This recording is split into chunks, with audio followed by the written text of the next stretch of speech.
everybody. We are doing part 2 with Brooklyn Jones.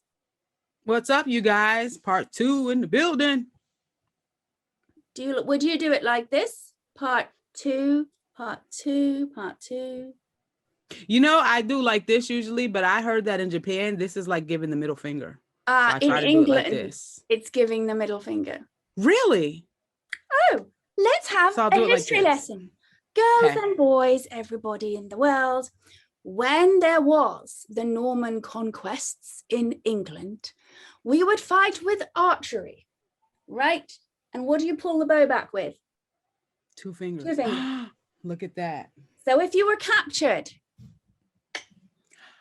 one was done. So if you were winning and you had your fingers, it was like, oh, wow. Is that why? That's so interesting. I just learned something today. See, fast and furious knowledge. Look at that. All right. We're going to ask Brooklyn some fun questions, and I'm even more excited about the tangents we're going to go off on. Uh-oh. Okay. Do you see ever repeating numbers? Yes. I used to see 9/11 a lot, and I thought it was a bad thing because 911 and 9/11, but then I read about it, and it was actually a good thing. I don't remember what it said, but I remember it was good. I can't drop that one and then just walk away. It was good. It was like I'm on the right track with my life or something like that. We'll the 11 is good. 11 is good. When you keep seeing 11, that's good. 9/11, 11/11. If you're seeing 11s, that is a good thing. Okay. Yeah. What about if you see ones? I don't know. That's 11s. Unless you just see the one by itself. I don't know. I don't know numerology that well. I'm hoping it's a good thing. It means you're numero uno. All right. Is there a food that you wish you liked that you don't? A food that I wish I liked that I don't. You know, I wish I liked Mexican food more because people just love Mexican food so much. And I live in California, so there's Mexican food everywhere. Every freaking block, there's a taco stand, taco stand, taco stand. Now, I do like tacos, but I don't like all of them. Like there's certain stands that the tacos are delicious, and there's certain ones that the tacos are trash. And there's certain Mexican restaurants, like I like certain things from the Mexican restaurants, but I just wish I liked more of it. Like Mexican food is not the top of my list. Like if someone was like, where do you want to go to eat? My number one spot wouldn't be a Mexican restaurant. And I wish I liked it more because they're everywhere in Cali. What is your number one top food? My number one top food is probably soul food / Jamaican food. No, wait a minute. You know, this is a hard question because I really like food. I gotta say, it might be Spanish food. Dominican food is probably my top food. Dominican food, because it's like a mix of soul food and just like Latin flavors. Really love Dominican food. Mm-hmm. You like spicy? Not too spicy because I have acid reflux, so I get really bad heartburn. But I do like a little spice. I put hot sauce on like all my food, but I don't know, that's probably just a black thing. We love us some hot sauce, but yeah, I do like a little bit of spice. Where have you not been in the world that you'd like to visit? Oh my God, I want to go to Switzerland so bad because it's so beautiful. And it's crazy because I don't like the cold, but I would love to go there on Christmas, like at Christmas time, because I'm a really big fan of Christmassy stuff. I'm not saying that like Christmas is my favorite holiday because it's not. Halloween is my favorite holiday, but I love the Christmas vibe. Like I would love to go to a Christmas town, you know what I'm saying? Where everything is just like all Christmassy and pretty. And there's like horses and carriages and snow and everybody's drinking apple cider, and Switzerland just looks like that. Like I look at pictures from Switzerland and it's just so pretty and it looks like it's Christmassy all year. It's just beautiful. I know exactly what you're talking about because as a kid, I was obsessed with wanting to go to Switzerland and having hot chocolate there. See, that's what I want to do. I want to have hot chocolate and hot apple cider and like riding on horses and carriages and just like do stuff like that. It just seems so cool. I remember when I first moved out here, I was like, I want to go to a Christmas town. And everyone was like, girl, you're in freaking hot California. There's no Christmas town. But I found this place called Solvang. So I was about to say, go to Solvang. Yeah. Yeah. My friend drove me there and it was so cute and so much fun. Oh my God, I love Solvang. I want to go back. But I just want to find like all the Christmas towns in the world or Christmassy like towns and just go to all of them. But I'm gonna start with Switzerland. So Lapland, right, where the reindeer are, you can fly there from in Europe and you will see the reindeer, the so-called reindeer, Santa's thing. Yeah. Where's that? Lapland, L-A-P. Lapland. Lapland, right? That's Switzerland? No. Now I'm going to show my ignorance. Lapland, I believe they say it's Norway. So Lapland, whether Norway? it's real or not. Yes, yeah. So you can fly. Do they like black people over there? Because I don't want to go over there and get my head chopped off or something like that. I hate that I have to think of stuff like that. But as a black person, you have to think about stuff like that. Like if you go somewhere, do they like or allow black people there? Because there's even places in America that are called sundown towns. Like as a black person, you can't go there once the sun goes down or they will kill you. So like whenever I think about going to another country or another place, especially a place that's like predominantly white, I have to ask, like, is it cool for a black person to go over there? Let black people in Lapland? Let me know.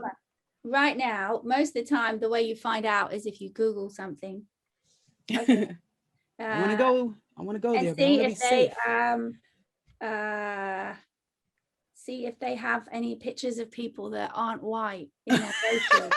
Right.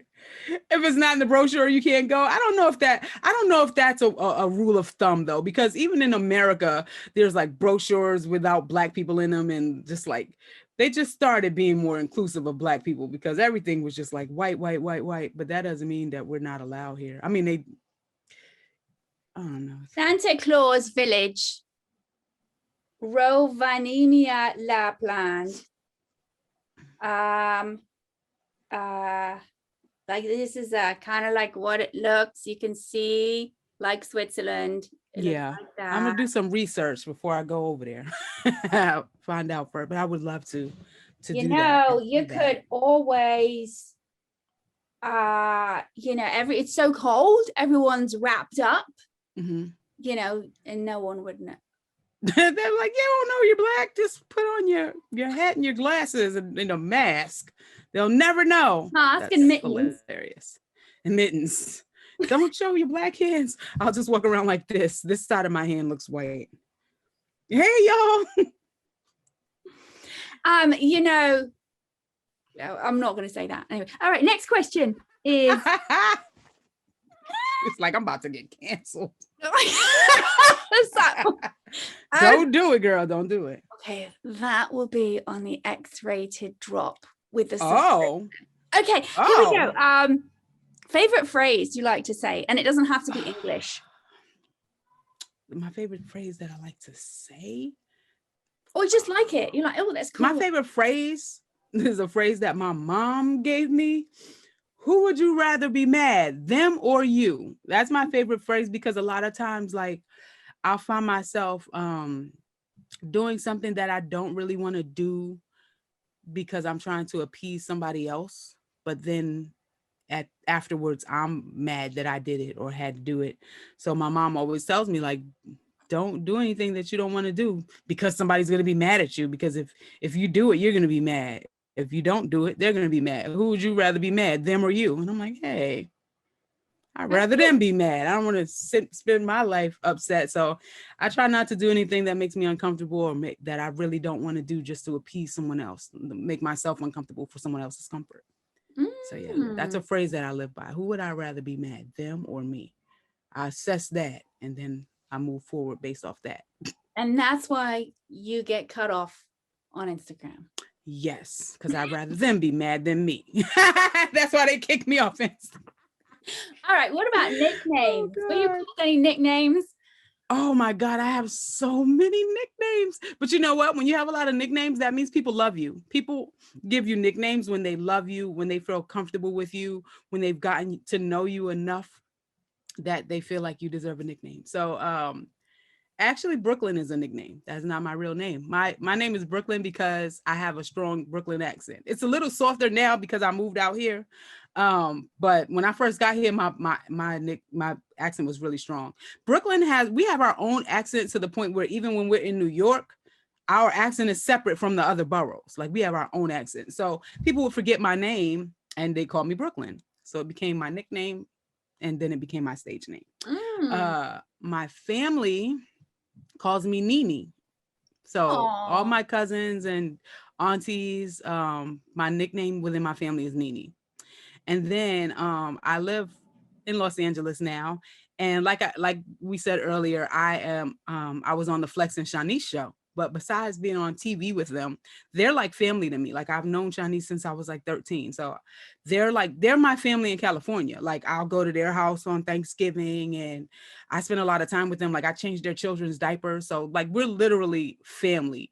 And I have a few nicknames from them too. Flex and Shanice call me Gutta Butter, but Gutta for short, because when Flex and Shanice first started dating, we all went bowling together and I kept bowling gutter balls. So